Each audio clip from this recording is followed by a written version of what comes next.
Wednesday on Your View. Welcome to the show. I'm Mariah Afolabi Brown. As always, I have the ladies. Hello, how you guys doing? Well, good. Good morning. Some days are like that, so how you doing, Mariah?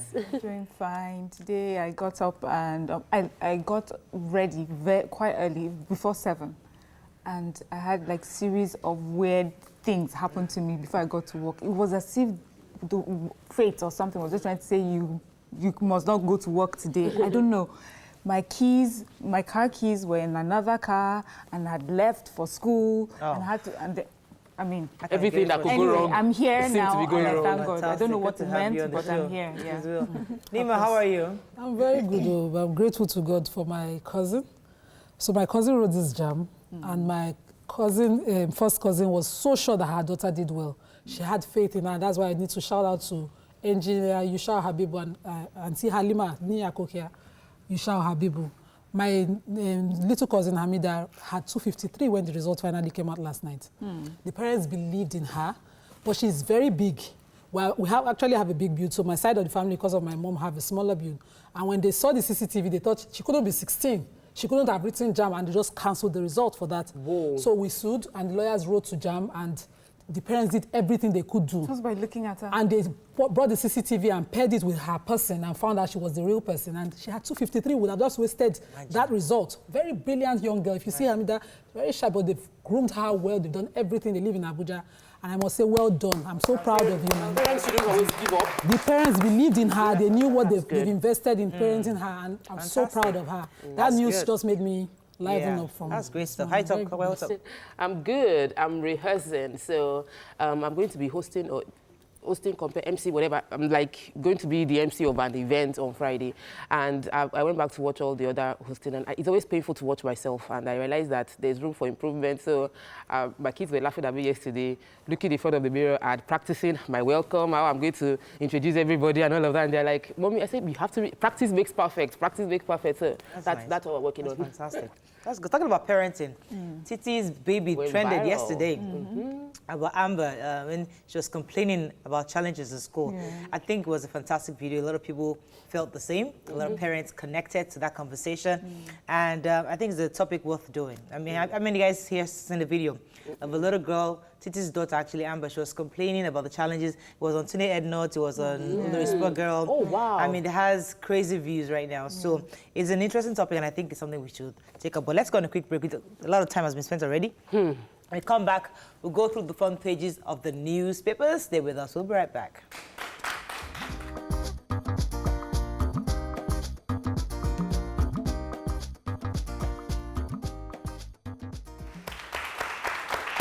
All right, we're going to start with the Punch.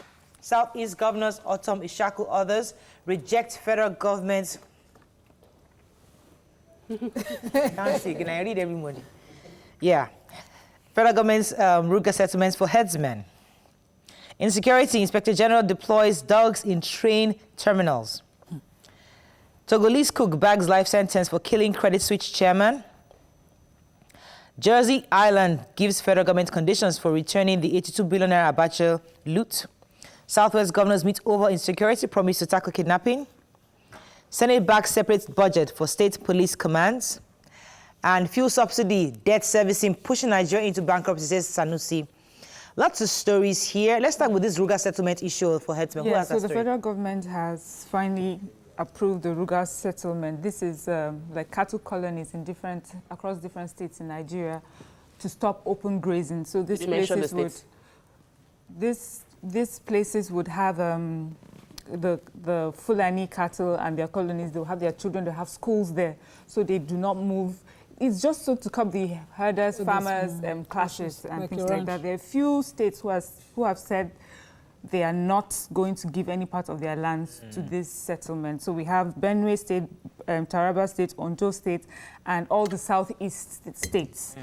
Well, the said 12 states have started this already, and I think since May this year, it had already, the former Minister for Agriculture had already said it has started anyway. I was so we'll wait to trying to wonder what's different between the cattle colonies and the Ruga settlements. I think they're probably the same thing, but I'm not sure. Yeah, they are. So, but the Ruga settlements actually is just for the individual herders to have their little communities, just like you said, the health, the schools, the whole works. So I'm not sure why, but the governors, the various governors in the state are saying they don't have land for this. They don't have anywhere to keep these settlers. So it's something that is a conversation that has to keep going.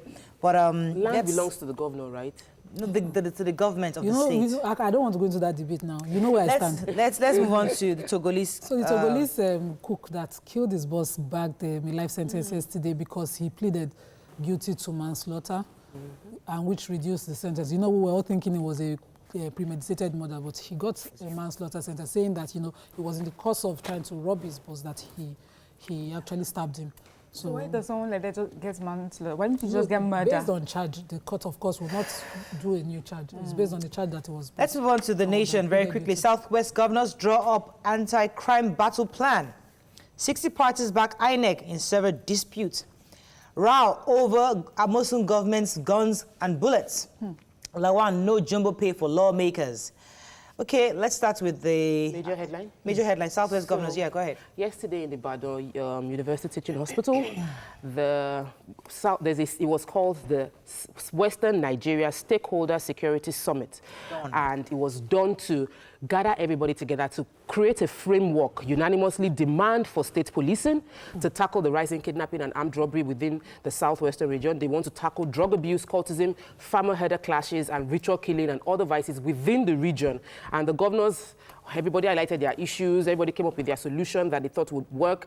It was personally attended by Governor Fayemi, Babajide Sanwo-Olu, all the governors actually showed up. So I think it's fantastic that they're working together, and if they can come up with a blueprint for their region and they're insisting on this true federalism, so they need that independence of the federal state. Okay, I'm also story. You heard about the fact that they allegedly had this huge ammunition, cache of arms and all that. So the article here is saying that the CP said that he did what he was supposed to do of disarming the governor at the point when he was leaving office. And that the Premium Times report that came online said that there were about, I think it's 4 million ammunition. 4 million bullets. He's saying 1,000 AK-47. He's saying that he only saw 1.4 million. He didn't see up to 4 million ammunition bullets. And he said the 1,000 AK-47 had been handed over in 2012. Yes, and so what they were also saying was that usually the office of the NSA actually approves for governors to have this ammunition, especially for the police that have been deployed to their individual states. Because I was we don't want them, because they don't want them to take this ammunition outside their states. The governor, yes, can equip the police or assist them in getting ammunition, but he's not allowed to buy it in care or hold in care and then be handing it over. That transaction, there's a bottleneck there that shouldn't have. According to what I read, they said that he actually got approval from the NSA office. According to what we have, the reports the Premium Times brought was that he was kept in his custody and he was returning, and that's and interestingly, with all the cultism we have now, that should worry anybody. We're not talking about it though. It's almost like they're killing this. No, people are talking about it. No, but it's not all over the papers. It's a huge. Okay, it's not all over if he's guilty of this, it's huge. I mean, this is something that he should go to jail for. But nobody's talking about it. It's like just hidden somewhere, tucked away. Okay, let's move on to the Nigerian Tribune. Southwest governors meet to resolve fighting kidnapping. We talked about that already. Court sentences to Gilis. We mentioned that. My salary is only 750,000 naira. I was shook. Not jumbo salary, says National Assembly members. And that's actually the Senate President Lawan. Army issues 24-hour ultimatum to bandits in Zamfara. Nigeria on verge of bankruptcy, says Emir Sanusi. Let's talk about the jumbo salary. Who has that story? Yeah. Nima talk now. I don't have it. Okay, Senate President was saying that they only received 750,000 naira. All these other jumbo salaries, there's nothing like that, but they actually do get funds to maintain their offices, which is quite demanding. However, he's going to ensure that the Senate is going to be bipartisan. That means they're going to work with all parties, and they're going to definitely be more people-friendly and the whole works. So we've always known this 750. This is their basic. What we've always asked for is a complete report of all the allowances, the number of staff they have, what is their constituency allowance, and what they get every month for their constituency. Totally, that's what we wanted to know. We know that the money salary itself might not be much. Whose basic salary is big? Okay, let's move on to Daily Sun, where we have the major headline, Emir Sanusi hits hard. All subsidy is fraud, says Nigeria heading for bankruptcy. Governors lose more powers as federal government plans financial autonomy for state legislature, judiciary, just like the local governments. INEC server don't celebrate yet, Atiku tells Buhari. Lawan gives September-October deadline for 2020 budget. And Southwest Governors, okay, State Police. Mieti Allah, Southeast Town Unions back governors. Okay, our Emir is talking again. Yeah, so he was at the workshop and he was saying that it's truly, if the government is truly fighting poverty, we need to do away with these unfavorable policies like subsidizing petroleum product and electricity tariff. And he says we're doing it to the point that we have bankrupted our economy. He says we are using 70% of our, of our resources to service debt. And there's no how we can manage on just 30%. He said that this is such a life-threatening situation, that it's more life-threatening that we're ignoring health, education, subsidizing, and then to subsidize petroleum. Right. What was easy, to make it very simple for our viewers to understand, is that he's saying that we are subsidizing petrol, right? So you're paying less for petrol. Yeah.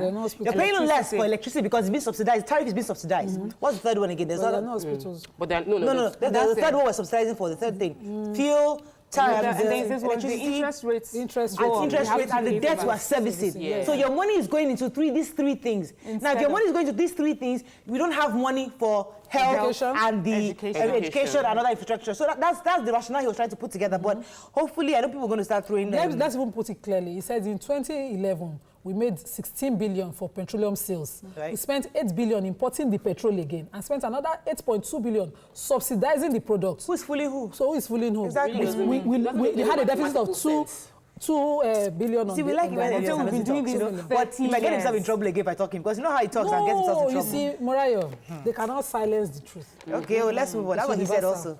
Like, don't invite me. He said this, that don't invite me. He only came there because the Accountant General is from Kano. Okay. Because he doesn't like to talk. Let me take Vanguard very quickly. We have to run because there's something from our First Lady here that I wanted to take. Active women participation in seafaring will grow blue economy.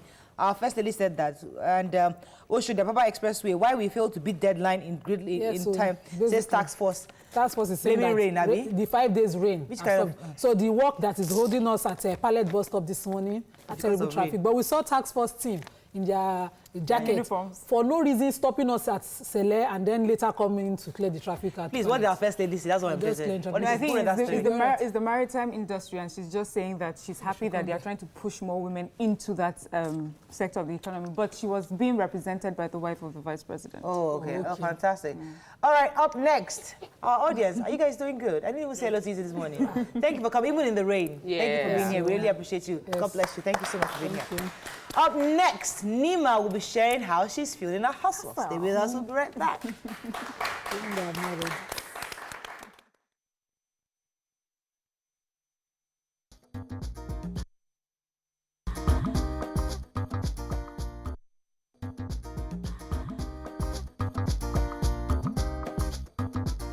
Welcome back to Your View.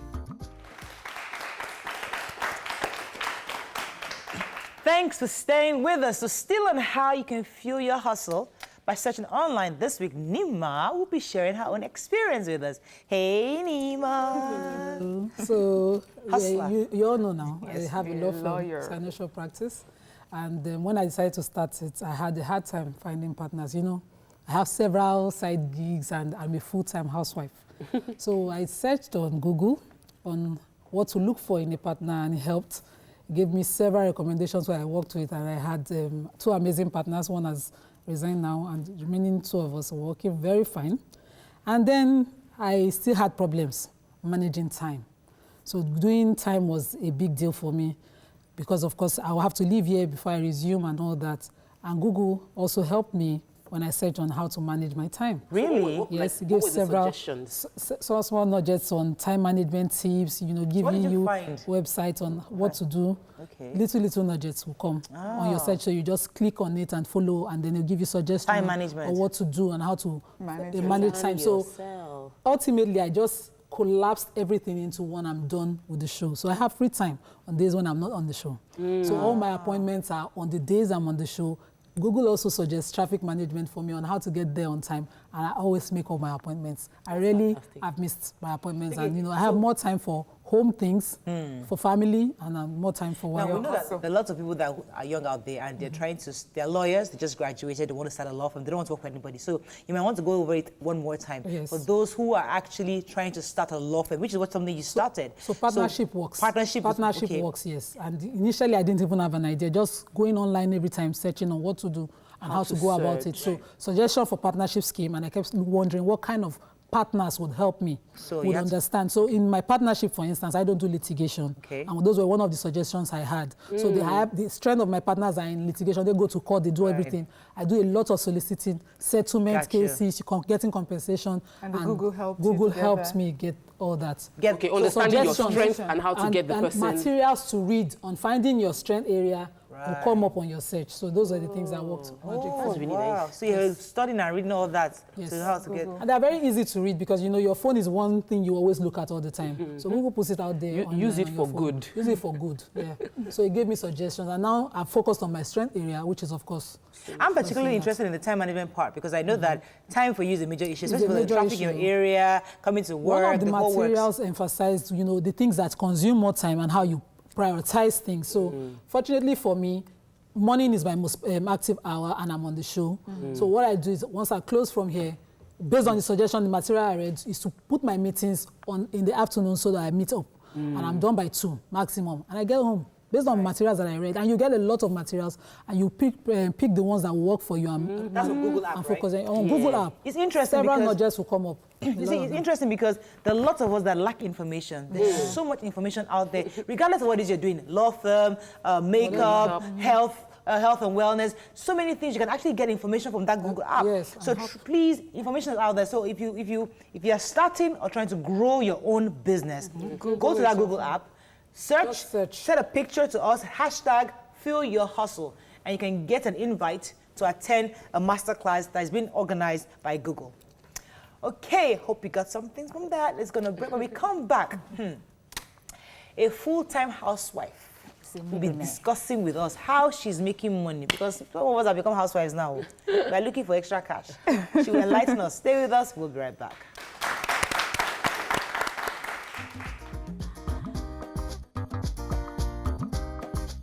Stay tuned. Your View will be right back.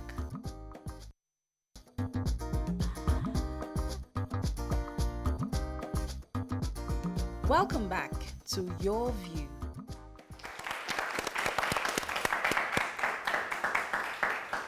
Thanks for staying with us. So Temi Ajibewa, the founder of the Millionaire Housewife Academy, Nigeria's foremost edutech enterprise designed to help women who are just housewives to launch and grow highly profitable online businesses so that they can become phenomenal wives.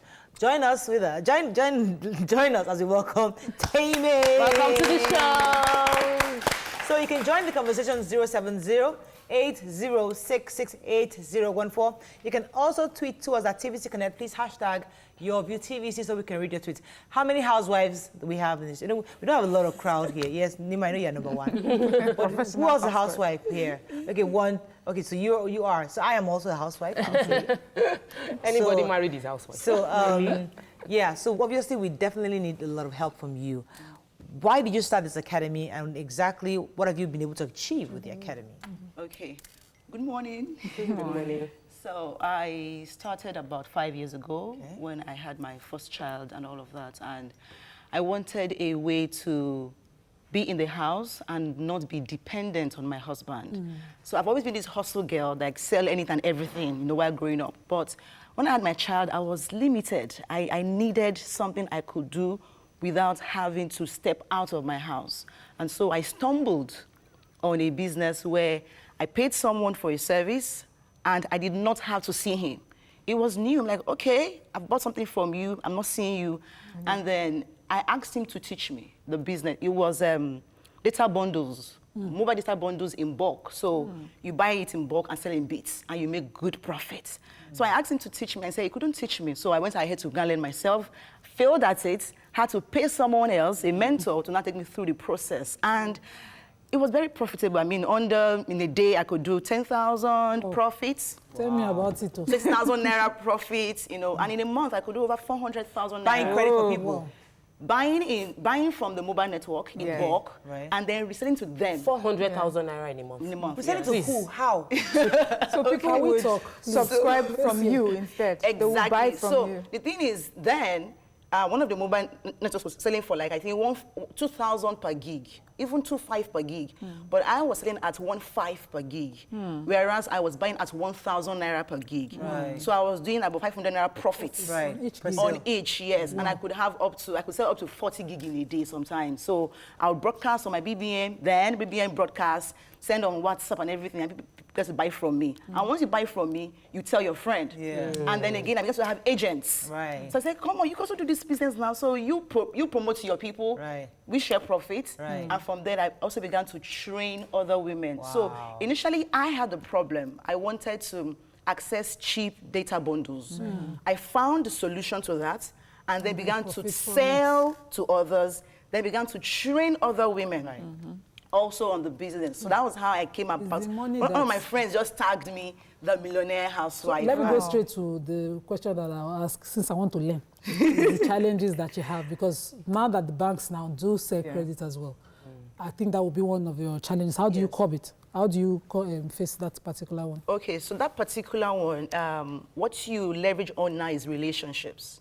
Okay, yes, it's easier, but you are still cheaper. And then because of your friends, they can access you easily, your relatives. I mean, they still you choose to build buy from that you. social, to trust. So it's more like they're supporting your business. And then you are still cheaper, actually. So they buy from you. And again, I've also learned to explore other streams of income. Apart from that particular business. Yes, meaning importation. You can actually run your expertise as a professional online, okay, by monetizing your expertise, your passion. So a lawyer now, you can actually service. I'm also a lawyer, by the way. Okay. I never practiced. You know they practice. You are practicing now. No, just now. Okay, so you can actually, serve people online, and then you can be a coach, be a consultant, and all of that. I also train people to become virtual assistants, so that in the house they can actually work with SMEs, executives, as their assistants without seeing them. I have 4 assistants. I don't see them. We only work on WhatsApp. So that way I pay them salaries, and they are working from home.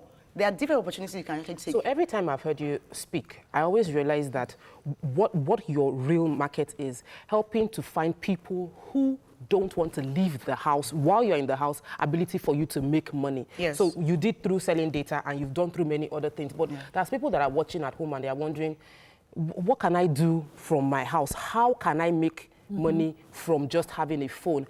And I know you've had many testimonies. So can you share some stories of people you've taken who had no idea of how to make money, who you've consulted for, and who are now making money at home? Okay, fine. I have a lady, her name is Stella. She's in Lekki. And when we had our conversation, she said she really wanted to work from home. So we explored our options. What do you love to do? What are you great at? What's your expertise? What's your talent? All of those questions. And then she said that one thing she knows she can do anytime is cooking. I'm like, okay. So then I have to take her through a process. So I have a 5-step process that I take my clients through. First, you must find the problem your passion solves. What is the thing you can solve with this thing? So we found that for her, it was solving good food. Hunger, yes. Not hunger, but good food and convenience. Number 2, who are the people you can help the most with your passion? Said, well, fellow Lekki housewives too, who don't actually like cooking, like me. That she can actually, sell to them. And then she said she makes this best banga and one thing, Congo, ishi. I'm like, good. So, okay, again, we have to now process this. How will you deliver, this product to people, packaging it? So then we say, eventually she came up with this home delivery business where she makes the soup and then delivers to people. That was a project for her to make money with her passion from home. So now she has staff and all of that to work from home. I also have another woman who actually also, is that okay? Can I share? Yeah. Okay, time. All right, then let me keep it at that. Okay, I just want to ask one more a question. For most housewives, or for most people, when they're about to start businesses, you're asking a question about capital, people that you know, like your network, and most housewives don't leave the house per se. So you have people that maybe work in an office. It's easier for them to be able to sell to their colleagues. You know, someone who's at home, you don't really know. You don't really have that network. You said something about your first business and how you had to depend on relationships. Yes. I mean, how many people does the housewife know? So how did you help? Good. Now the last of my process is usually promotions. Right now, social media is huge. You don't have to see anybody. I mean, 99% of my clients, people pay me millions to work with them. I don't see them. You're earning millions? Absolutely, yes. What? Please, I need to know business. As in, I don't see them. So your Instagram, your Facebook, there are some Facebook groups that you can find women. Just start by sharing information to those groups and expose yourself as the experts by sharing knowledge. You know, when you say how to, 5 ways to, 7 steps Can I take you home with me? Automatically, people see you as the person who knows. Then your DM, they're asking you, please, how can I do this? How can I do? That way you have placed yourself as the expert. And that's how you build on it. Right now, I have a community of over 14,000 women in my Facebook group. I'm the expert there. And I teach them, I mentor them, yes, I coach them. All because I was in some Facebook groups, I did some positioning there. Even on Instagram, on your profile, you share. What is the difference between this business group page and the normal page, and how do you capitalize on the difference? What exactly? Facebook, right? Is one just promoting you for you? Because on Instagram now recently, my page was advised, do you want to make it a business page? And I just clicked yes. I didn't even know. That way you are able to run adverts. That's the major thing I find as a difference. So that way we can boost posts. And then you can also see some insights about customers, your audience, all those things are just... So tell us, what are the challenges you face? I mean, even because sometimes when we say we're housewives, we're trying to work from home, it's not really work from home because you still have to do a lot of office things, maybe walk around, drive around. So it defeats the entire purpose of being available for the kids. So how do you ensure that you are still a real housewife? A real housewife. I like that. Yeah. Okay, so the challenges I face usually is, number one, having to manage the home without being in the house, but not being at home. That makes sense? I get it. Yes, because your kids are seeing you like, Mommy, like, I'm working, you know. So that's why I've actually learned to leverage on my assistants who are working with me virtually. So I have lots and lots of them, and I have working hours. Like my most productive hours are before my kids come back from school. Once they are back, I know I'm divided. So I try to optimize the first 5-6 hours of the day. Wake up early. Thankfully, to the glory of God, I have a supportive husband. Now, it wasn't that way before, trust me. There's a day he threw my phone away and broke my phone. Wow. That was like 4 years ago. You're always on the phone. Then somehow, when things began to pay off, you know, let's go to... money was coming in. Yeah, you know, I said, you know, money, let's go to... go to Dubai on vacation. And you paid for the trip? Absolutely. I had to use it to buy my... Are you serious? Family vacation, and let's go. Say, oh, really? Makes sense. So that, and from there, of course, I'm sure now they are now seeing... To say, where's your phone? Yeah. No, but I want to ask a question about, you know, I know you deal with a lot. You said you have 14,000 women. What are the most common problems women come up with when you deal with them? What are the challenges they say will be hindering them from prospering in business that you've had to coach them through? Okay, 2 things majorly. The first one is the mindset block. Oh gosh, that one just makes me cry. Women, they just have this idea that nothing is possible, or that it's just because it's you. Right? I'm like, this thing is possible. So first thing is mind block. They're like, they're overwhelmed. They can't do anything. What can I do? I can't do liquid soap. I cannot do perfume. I cannot do one thing. I think they just have that helplessness. That's the first thing that aches me, yes. And then again, this, I I won't say pride. There's some jobs they don't want to do. They feel this job is beneath me. And I'm like, come, you can't be broke and proud at the same time. Hey, high five from Papa Pio. You can't be broke and proud at the same time. Choose one. It's a recipe for disaster. It's a recipe for lifetime brokenness. Yeah. So you can see, I have sold bread at Unilag before. Hallelujah. I was in hostel, I would sell bread, I sell pure water. You sell pure water? Yeah, absolutely, yes. I was in hosting from that level. So one thing is small, but Let you me can ask my grow madam in it. this audience. Would you sell pure water? Are you sure? Yeah. You're not like the other women. You're not like that. You sorry?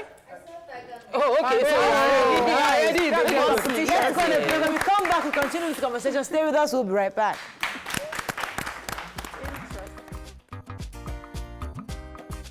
Stay tuned. Your View will be right back.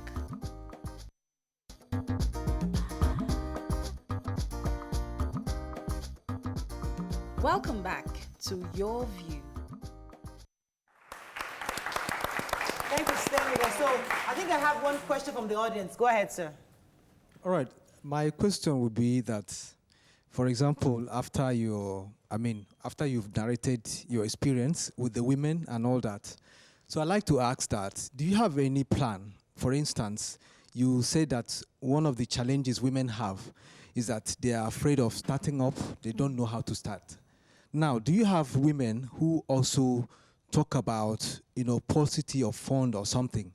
Is there any plan to have a pool of resources where maybe women can be loan money or something to start their own business? All right, thank you. Okay, so currently we don't loan money. Actually, I'm a street smart bootstrapper. I believe in you starting from scratch. Okay, there is always something in your hand. If it's 5,000 naira, you can grow from it. And when you grow organically, you tend to last longer. I understand that, yes, sometimes you need some serious funding to start and all of that.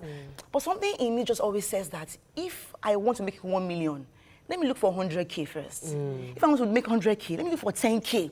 With my 1K, I can grow it. I began this business with just 10,000 naira. That was my upkeep for the month. And we do it, went to buy this data bundle, and from sale, build it into million. Yes. Now, it's not even, of course, it's not more my core business, so now I'm a full business coach.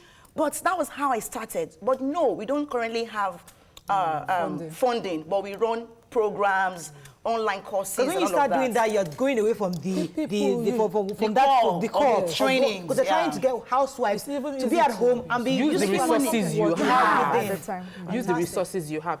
I also find a lot of women come up with the excuse of, my husband does not support me, and a lot of times the men feel like this will distract you. If you are making money, you become proud or something like that. How do we deal with getting women to get support from their husbands? How can they approach their men and get them to support whatever venture they're going into? Okay, so 2 things have actually helped me personally.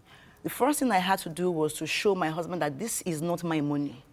Okay, when you stifle me, you just break me. It's not doing any of us good. So this money is our money. So whenever I make the money, it's not that it's my money. So by that way, I actually support the family. Like, this is what I have. Can we buy this? We needed an inverter in the house. We need to buy this. Okay, this is the property. This is my own share. So that way, he knows that this is not for her. Okay, it's for us. That one first. Then number 2 thing I'm going to do more deliberately, more consciously, was that I had to introduce my husband to also trainings that is helping my own mind.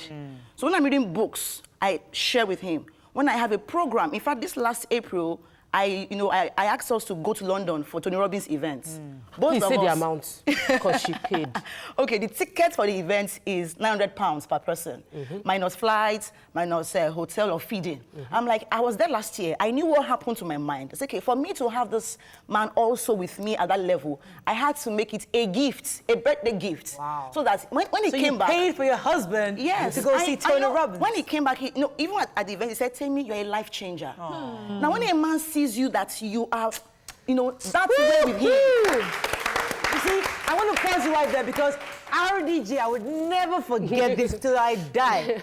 RDG told me something that, listen, if you do everything, if you're trying to get your husband to listen to you, to accept what you're doing, you know what? Earn his respect. When you do that, a man will fall over. Yes. Everything you do, he will just follow you. Just earn his respect. That's what you did. Yes. You Right earned now, his respect. I'm in Lagos now. It's in Abuja. I'll come to you, Nima. Let me take this call. Okay. Moshakpa, are you still there? Moshakpa, are you still there? Go ahead, please. Yeah, I'm still here. Go ahead. Good morning, ladies. Morning. Good morning. You are live. Go ahead, please. You have 30 seconds. Yeah, you have a beautiful soul who is talking and addressing people this morning, and I want to really dug my heart for her. She's really done so much, and she's lifted my spirit. She's inspired me. There is no reason why anybody in this country should say that they can't make anything. If she started from scratch as a full-time housewife and she's able to make 400,000 naira in a month, that is absolutely beautiful. God bless you, lady. You have challenged quite a number. I want to share something. There is no way you can start. A few years ago, I gave my wife 10,000 naira to start a business here in Ibadan. As I speak to you now, the business is going to over 70 million naira. Whoa. She's an housewife, and there is absolutely nothing you can do with nothing. So depending on what you have, and what you think about, and how you think about it, solving people's problems, there is no way you can't get to. Thank you very much. There is so much we can do in this country. Fantastic. We can make it. Okay, right. I wanted to talk about Temi's 10,000 naira upkeep money. Because I've been there. I've been on an upkeep money that amount, and I was able to start a business before I joined the show. I was selling pots, German pots. I will import the pots and deliver for you. At the cost of 15,000, I'll make 10,000 naira profit on it. Wow. That was how I was doing it. But my husband was my Did you continue? Man. You didn't continue now? I stopped it.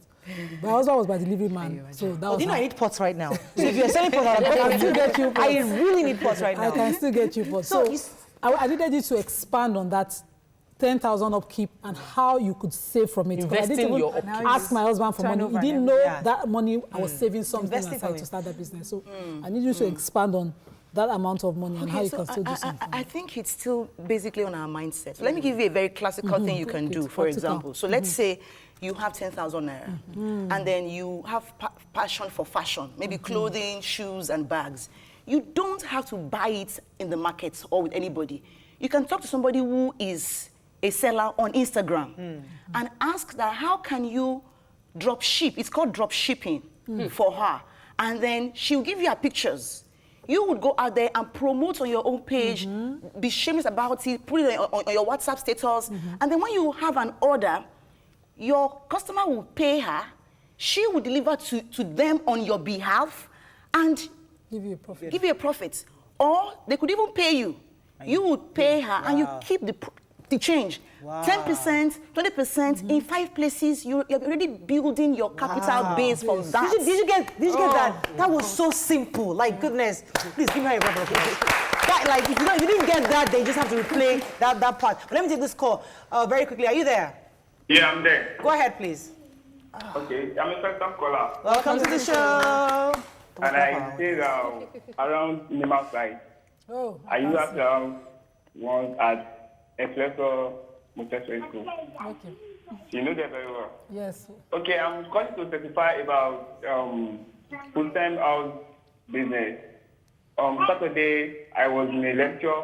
The lecturer talking about business in Nigeria now. That we all have to go into business because the way the situation is going now. You know, you may have business people are doing before, but when you take it in another perspective, in a way, people will accept it from you. So I just want to say that thank you very much. Right. God bless. Thank you very much. So we have to round up. I'd like you to just leave our viewers with something because unfortunately we'll have to bring you back again because listen, there are lots of women out there, lots of men, men house husbands. Are there online classes you've created for males too? So there are house husbands who are also looking for opportunities. So we're going to bring you back, but leave us with one last phrase that our audience can go home with. Okay, so I want to say most times... You're laughing, I see you. So most times women find it overwhelming to market, and it's because you're trying to market to everybody. Everyone cannot buy from you. Yes, so you can actually work with a group of people, be very definite, and I help my clients to do that. Who are your ideal customers? Once you know who they are, targeting them will be easier. And this Friday, I'll be holding a workshop at Ikeja, okay, for women who want to run 7-figure online businesses. I and 4 other speakers will be teaching them on marketing and all of that. And publicity, go you answer publicity. No problem. We have to go now. Free, actually. It's free event. Oh, okay, fantastic. No worries. So we'll get details to our viewers so they can come. Since it's a free event. That's all we can. Thank you so much. Thank you. Thank you, ladies. I've learned from you because I have something I'm thinking of. So I'm a housewife now, so I'm open to ideas. Don't go anywhere. Fantastic. Let's go on a break. When we come back, we're going to take things a bit more serious because the issue of tank farms in satellite town has become such a horrendous situation that we must talk about. Stay with us. We'll be right back.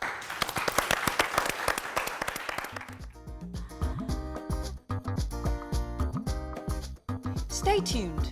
Your View will be right back.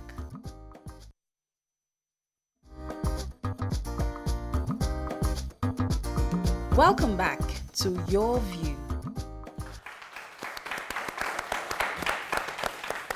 Thanks for staying with us. So for quite some time now, the residents of Satellite Town and its environ have been battling with traffic, flood, and now they are petitioning the federal government over the indiscriminate siting of tank farms and the blockage of water channels in that area. According to reports, a day over 400 tankers in a day, over 400 tankers loaded with petrol are trapped on the single narrow road as fuel leaks from the trucks and creates panic amongst the residents. Joining us now is the chairman, Satellite Town Forum, Governor Imituni, and the president, Satellite Town Central Resident Association, Mr. Tony Ohakwe. Welcome to the show, gentlemen. God bless you. So if you live in this area, you can call us on 070-80668014. You can also tweet to us at TVC Connect. Please hashtag YourViewTVC so we can read it too. We'd like to hear from you. All right, a lot of us that don't live in that area can't completely relate. We only hear based on what Nima tells us on the show. So people hear Nima almost every single day talk about that area. That's all we know. So could you give us a picture of what that entire neighborhood goes through with the tank farms? Thank you very much. It's a privilege having you, having me here, and the president of Satellite Town Resident Association. Like you rightly said, Governor Meeting is my name. I'm the chairman of the Satellite Town Forum. And from indication, what has been happening in Satellite Town has been a horrible situation with the setting up of tank farms. As I'm talking to you, we left home because of this program. We left home to 6. We can only go to this place because of the fact that we have to take through Navy Town, beg them seriously so that they can allow us an access through the Navy Town, Navy Barracks, so that we can also meander our way through the prison, Krikri, and then it was horrible. So the whole place is under gridlock, and because of these activities of the tank farm there, it's no-go area. And if I would take you back to after independence, 1960, actually that place was marked for residents. Only 1960, it was marked for residents. And 1976, 1977, when we're to prepare for independence, First Act 77? No, First Act 77, and then also when Shagari was to come in also. So those houses were built, close houses were built for legislators, for them to write the constitution and all that, preparing Shagari to come on board. 78, 79. Yeah. So in the process of that, the area was fully marked for residential. And then, to be sincere with you, now because of housing issue, the former president and head of state, General Obasanjo, also came up with area of building houses for employees, the employers' owners. And that was what brought about having NNPC, Nitel, Estates, Mobile, Chevron, CBN, and all that. All within that, that area. And then totally residential. That was how it was marked, marked for. So because of time, between that time till now, suddenly we saw a move or exodus movement of commercialization coming into play. And they came with just 1 or 2 tank farms.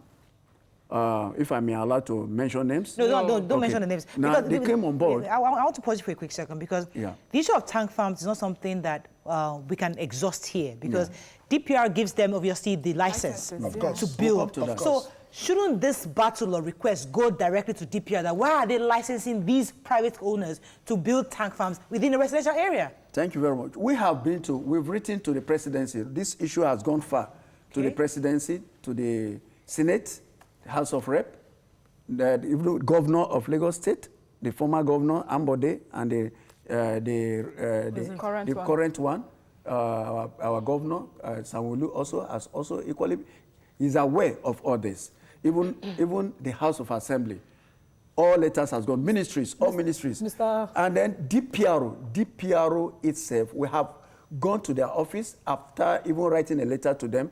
We had a meeting with them and asked reason why they should build such a thing. They should give an approval of license for such a thing, for such investment that is volatile in terms of fire outbreak. You understand? So we did all this with them. They are all aware. Let me come to Mr. Ohakwe for his question. The issue is that between 2009, 2009 and 2010, that's when we started seeing the emergency of these tank farms around us. And as at that time, the Central Association took it up with the then governor of Lagos State, Fashola, who told us there's nothing he can do that is the federal government's approval. Then it was only at about 2 or 3 tank farms. Our cry out then attracted the Federal Minister of Environment. Our major concern as at that time was the environmental impact assessment, which the Federal Minister of Environment came, which was held somewhere in Golden Tulip Hotel then. All promises were made that they will be stopped. All promises were made that there will be no further licenses of tank farm operators.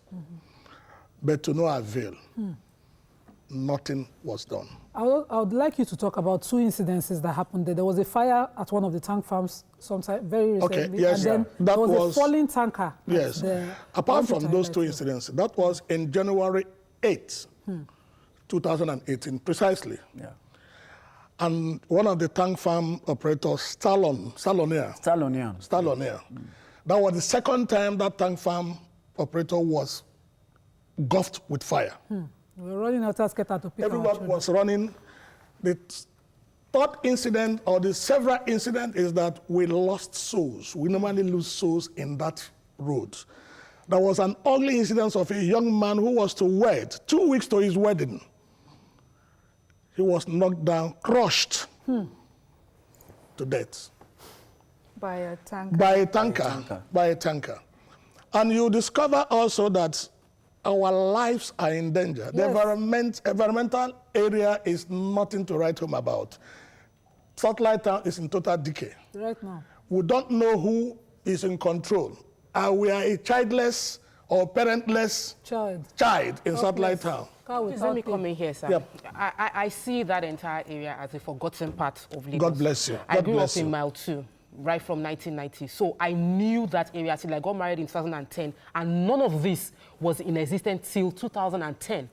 So suddenly, the reality of that area couldn't just have happened without people knowing. I'm happy you said you had engaged with lawmakers and all of that. But the crisis, people say, is linked to the fact that there's been vandalism of the fuel pipelines. So we cannot carry oil products that we used to carry through pipelines because people were vandalizing pipelines, so they now have to use tank farms. I also found out that tank farms need to be located by the waterways because of the ease of... So no, what I found out. So what I want to now find out is it that you don't have representatives, your House of Assembly, your senator representing your area, we're supposed to speak for you and pressure DPR to ensure that that area is protected? Is it that you don't, your state, the federal representative isn't doing anything? Let me debunk you with that allegation that the tank farm were cited because there was bunkering on the pipelines. On the pipelines. That's absolutely wrong. Okay. Because the tank farms in Apapa area, there was no bunkering in Apapa area when those tank farms started. Yes.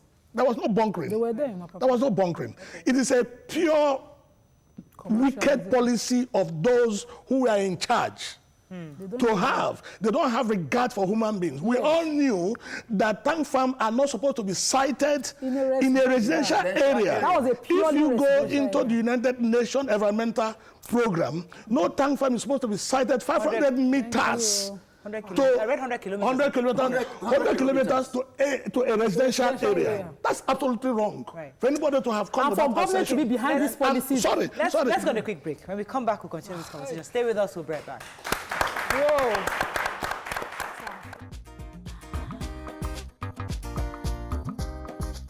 Stay tuned. Your View will be right back.